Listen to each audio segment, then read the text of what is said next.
Welcome. I'm Carol Morgan, President of the Historical Society, manager of the museum. This is our History at High Noon for April. We have a few announcements to start with. Number one, before you leave, please go by and look at the improved displays we have. The cabinets now have lights in them so you can see and read very well. I also have up here laid out some photos of people we can't identify. And if you were in Coffee County in the 50s and 60s, if you'd just go by there and look and see if you, I know Joe Moranville's in one of the pictures. We may find somebody else if you'll just go by and look. We would do History at High Noon the fourth Wednesday in the month, except for November and December. You can also find it on YouTube, and you can look at it then if you want to see something over and over and over.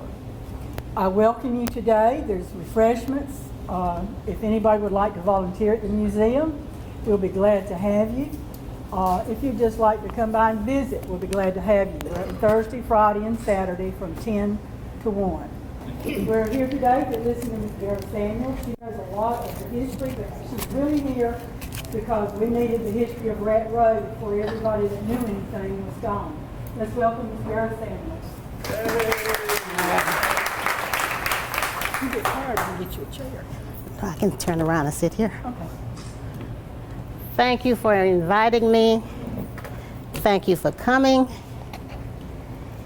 And I'm happy to share some of the things that I know about what is called Rat Row.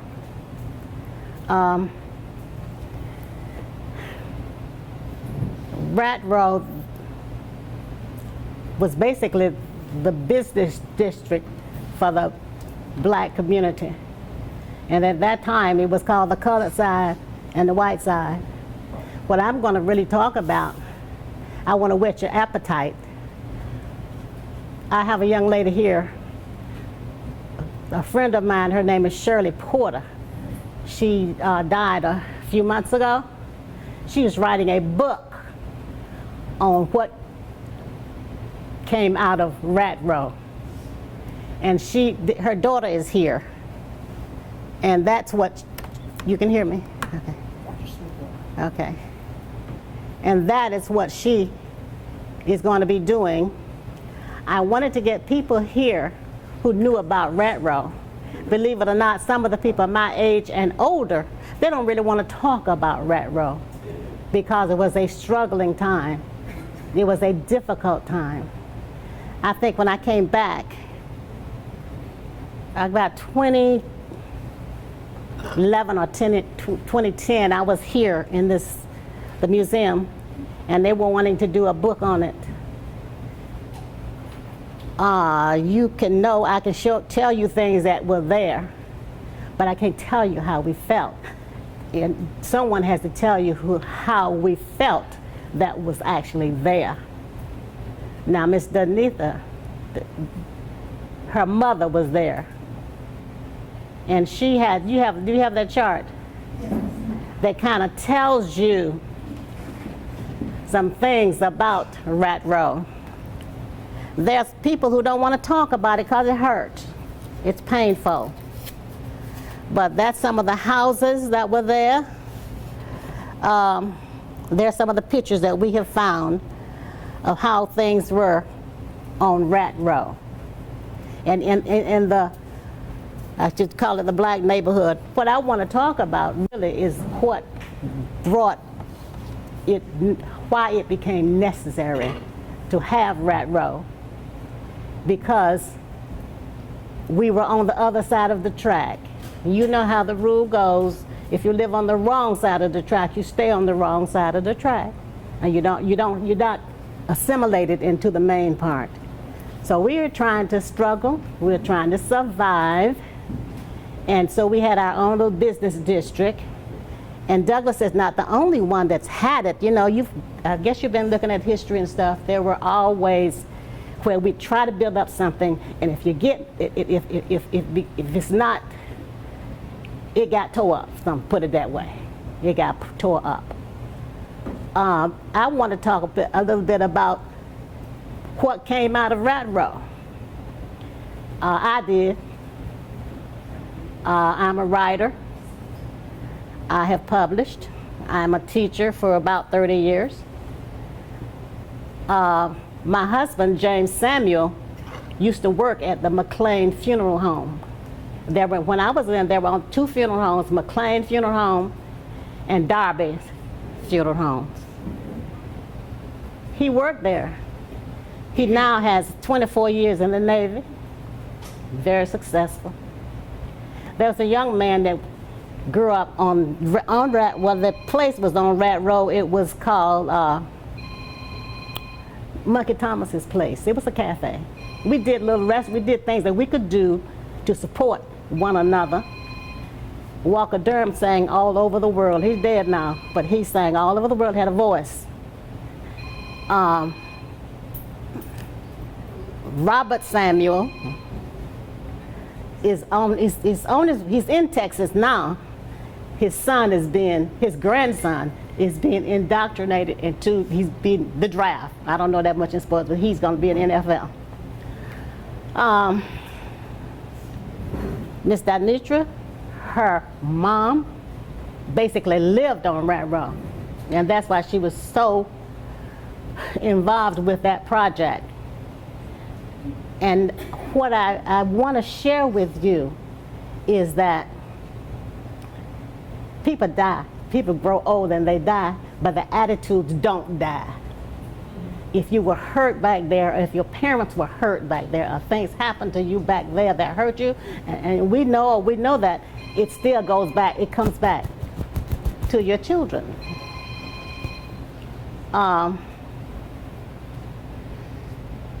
So Rat Row was, I think it became like a necessity when you're trying to do something. You're trying to struggle, you're trying to do something and be independent on your own when you don't feel accepted across the tracks. You on the other side of the tracks, so we're going to make it work. And that's what we kind of do. Now the people that tried to get up here, they don't want to talk about it, but they're older than me too. I'm 80, but they're older than me. It hurts. It hurts. But they're willing to work with Danitra to help make the book come forward. But it's not like a Christmas thing. It's not a Christmas party. It's painful. The word Rat Row, I tell you what my father said it meant. There were rats there. There was not, plumbing was not there. I came in, my daddy came out of the World War II. And when he came, there was some bathrooms, but there was a lot of it that was not.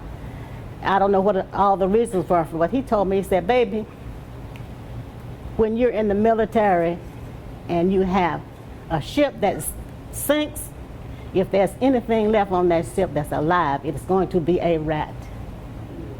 And therefore it means a rat struggles. And it means that we may need to struggle, but we will survive. And that's how Rat Row sort of, there's so many, there was a hotel there, the Tyson's Hotel. There were 3 barbershops there. One was Annie Lou King's father. I can kind of remember him. And there were several eating places, fish places. Deborah had a place there. But the descendants, they have done, many of them have done well. And what I want to say is, what I had to say is really short and sweet. We want to, the only reason I would sit in a group like this and open up Rat Row is because we want to heal. We need healing. You can see what things are going on around here in this country right now. It ain't just Douglas or Coffee County that needs healing. This country needs healing. And I can give an example. My son, he rides bike. They're the health nuts. I used to be too. He fell on gravel riding a bike and skinned all this up. Skinned it all up. We went to the doctor and they patched him up. And the doctor explained, say, now this is going to come back with a scab. When the scab comes on, every time it comes on, you pull it off. You pull the scab off because there is pus under there. If it's yellow, it's like getting well. But every time you pull it off and you put the salve on there, and if it is green, it is infected. We got a scab. And it's getting infected. Too many things are happening. And you know, it's one day it'll be near us. It is already near us. Certain little things, I know you don't like it, you don't like about it. That's the only reason I said I would just sit down and open up Rat Row with anybody who needs to know it, is because we need to heal. We need to know, you need to know how we feel about it. And we need to know how you feel about it, how it affected you, or if it did. Or I think that's the only way that I see healing coming in Coffee County, is that we go back to cross the tracks, which led to separations. And I think we have to look at critical race theory. I know, don't blow my head off. But you don't want to hear it, because that hurts other people. It hurts the children. It hurts what happened. It makes you feel like, oh, I don't want them to know that. And I guess we're feeling like, I don't want them to know how bad it hurt me that this happened and that happened and that happened. And I definitely don't want it because just for your entertainment. I don't. If it's about healing something, I'll go there. But if it's not about healing, I don't want to hurt anymore. And it's all didn't happen to me, but it as I said, attitudes, people die, but the attitudes stay. Attitudes go into the descendants. And they can say, I remember when my daddy did this, I remember when my daddy did that. And we can all remember those things. And that's because those attitudes are still alive. And if we want to heal, we need to open them up. My time, that means, this is a picture. I don't know if you can get, this is a picture that I had of Rat Row. My daddy's cafe was called the Blue Chip Cafe. And that's my brother sitting on an Oldsmobile, I think a 56 or 55 Oldsmobile. That was him.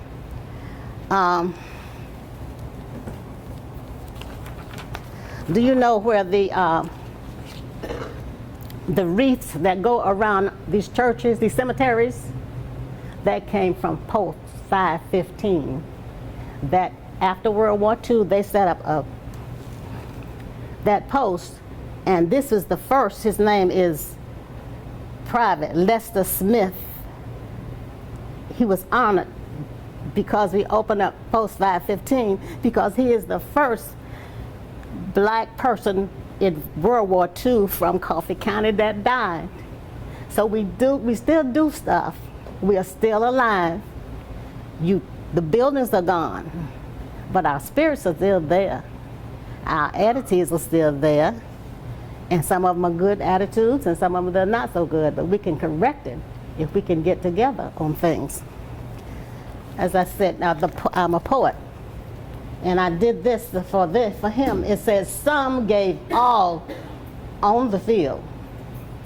Some were injured on the field. Those who remain give every day. They speak of days of struggle, of pain, and of fallen brothers, of love of country and land, the dream for freedom song, the question, the sacrifices they made. They look for new roads they paved. They ponder the purpose of the task. They wonder if true freedom really lasts when taken from another.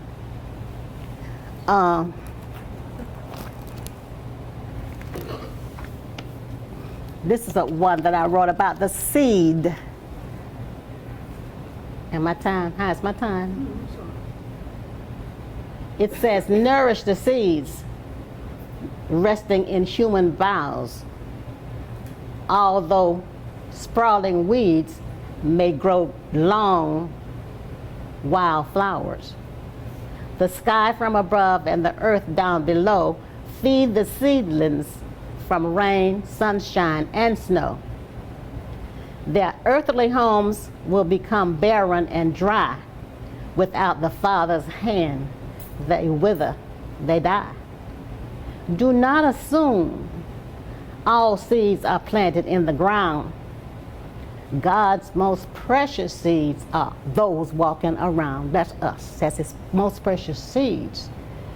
They breathe when you breathe. Everything that we do affects others. They move when you do. They charge their chance of survival is dependent on you. They eat what we eat. They drink what we drink. They listen to you, and they think what you think. You are the farmer. They are the seeds. Handle with care and supply their needs. I'm looking at the future. They eat what you eat. They think what you think. They drink what you drink.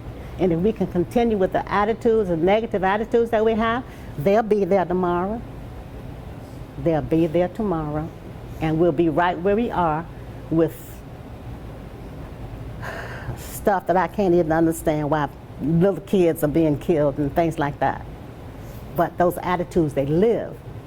They live. And if we don't work on them and change them,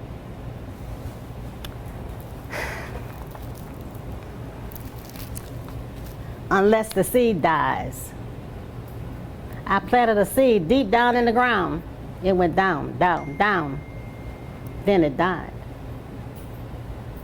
The rains came and the sun did rise as beautiful flowers grew before my eyes. If we plant seeds that are good seeds, they come up beautiful flowers.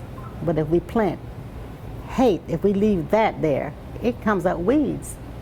So let's be careful of what we plant, because it's coming up again. And that's that. Those are the things I kind of wanted to share with you, and to say that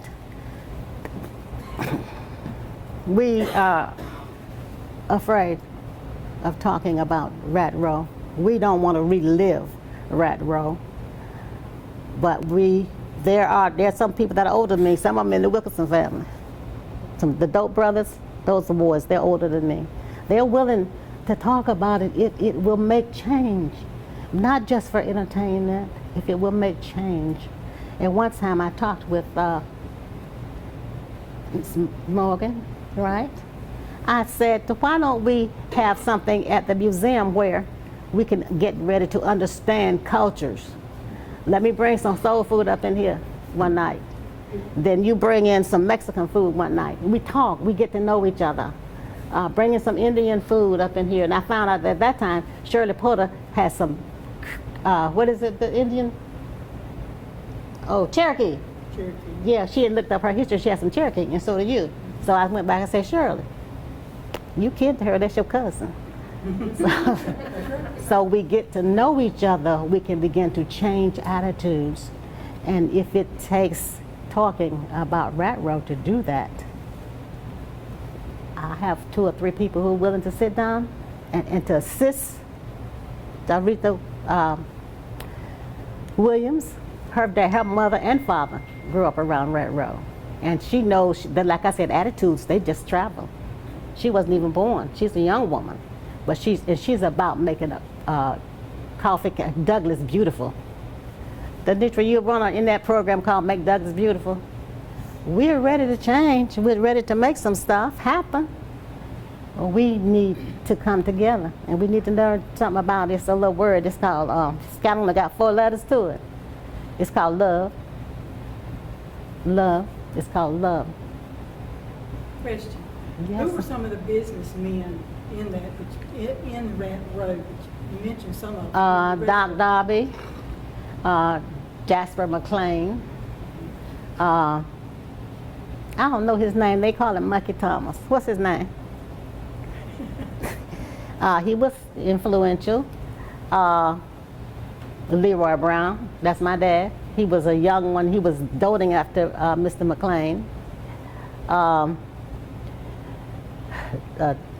James Devereaux was one who had something like a barbecue stand, but he had something called Chat and Chew, which means the men, most of the men, they go in there and they talk and they, I guess sort of like the barbershop thing. You had Patio. the patio, yeah, that, yeah. We had the patio, and that was, your children couldn't go there, right? Teenagers, but if you, well, I guess I was, at that time I wasn't allowed there, but yeah, the patio was there. And they had a jukebox outside, right? It's a jukebox outside, and the kids could they could dance and have fun. So we had fun. We did struggle, but we had fun, and we had things that we could laugh about and talk about and communicate with one another. But part of it is always in the back of my mind. It's because we weren't included. We didn't feel included on the other side. I lived from the railroad track. I said across the tracks. I lived about 3 doors down. My parents built a house there. And if you cross the tracks and go a little bit further, you were in the elementary school, the white elementary school. But I had to walk all the way down to the end of Douglas, Pine Street, and that was the end of the city limits. That's where the black high school was. The black school, it wasn't but one school, so it was from first grade to 12, yeah, to 11 first and to 12, yeah. But I always wanted to know, and I could run through the white school and go to the mailbox with the post office. The post office was right across the street from there. I could do that, but I couldn't go to school there. Things that hurt, we have books that come down and they tell you, you better not write in them. And there's already names in them. There's Vickers in them, there's Lott in them, there's names already in there that kids had the books before us and they already had the books and we couldn't write them in, we had to turn them in. Those things hurt. Those things hurt. And I said I was just going to whet your appetite because the book is coming. After urban renewal took all the property. That's right. That's right.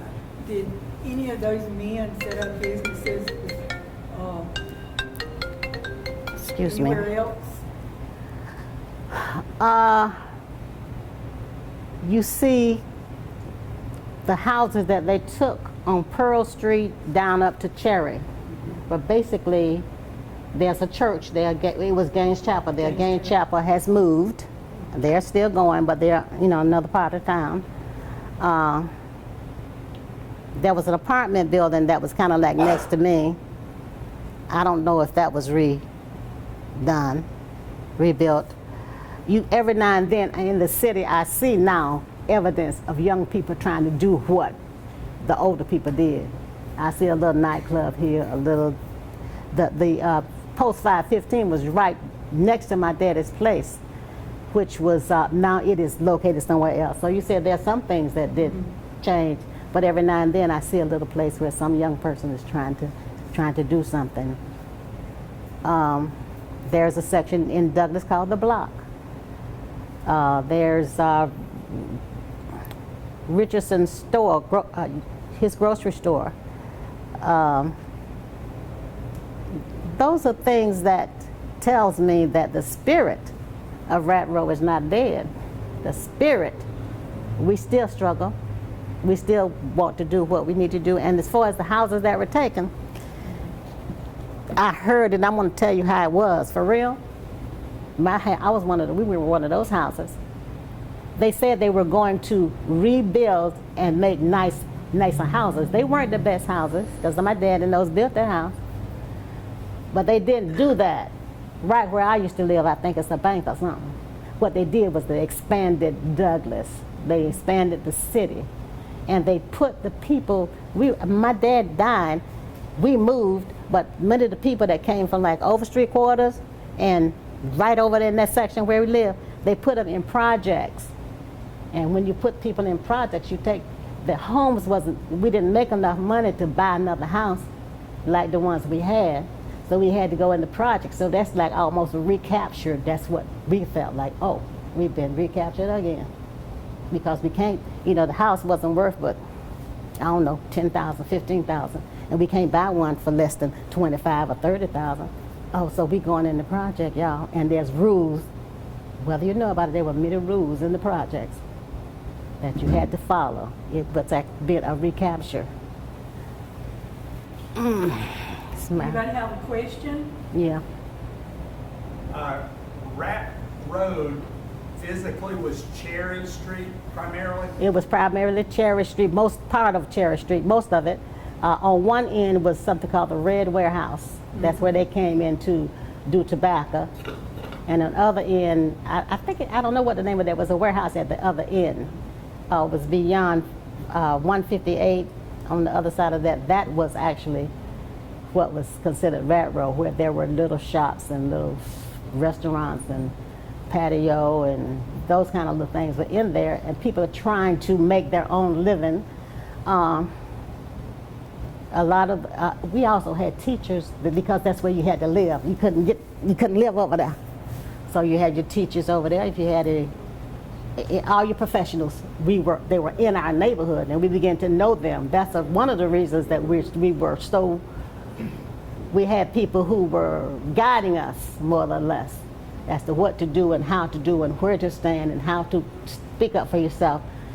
As a child, we were taught that and when my group, you will be addressed as Miss Brown, because when you get grown and you come into your own, they're gonna call you Miss Brown. They don't need to call you Vera. They don't need to call you that. They need to respect you. So we were taught those things because our teachers were in our neighborhood. And teachers went from generation to generation. Miss Walker taught my dad and taught me too. And it went on down. So we had a good, I went to a class reunion years ago when the new school that's over there was over there. And they were talking about we weren't doing too well, but we had a computer. We only had four, well, let me get it right, microscopes in our school. So we had to work in groups, four to a group, to look at stuff, to look at frogs, to look at whatever we had to study from Mr. Harrell. When I went to that class reunion, they were talking, it is a fine school. They had lab, they had like computer labs, they had science labs. Almost every kid could have their own. And they said we weren't doing too good. And I said, what's wrong? And one of my classmates said, Richardson, one of the Richardson brothers, said, that's because our teachers loved us. And that touched me a lot. They did what they needed to do in order to make us stable. So I guess in closing, I just want to say to you, Rat Row was torn down. Our community was torn down, but we were not. We still struggle. We still fight for our own. And we're just like the rat that we talked about. A rat will take his body and flatten it out and go up under your door. A rat will turn his body around and come through your pipes. A rat will go up in your walls. You're not going to get rid of a rat so easy. And therefore comes the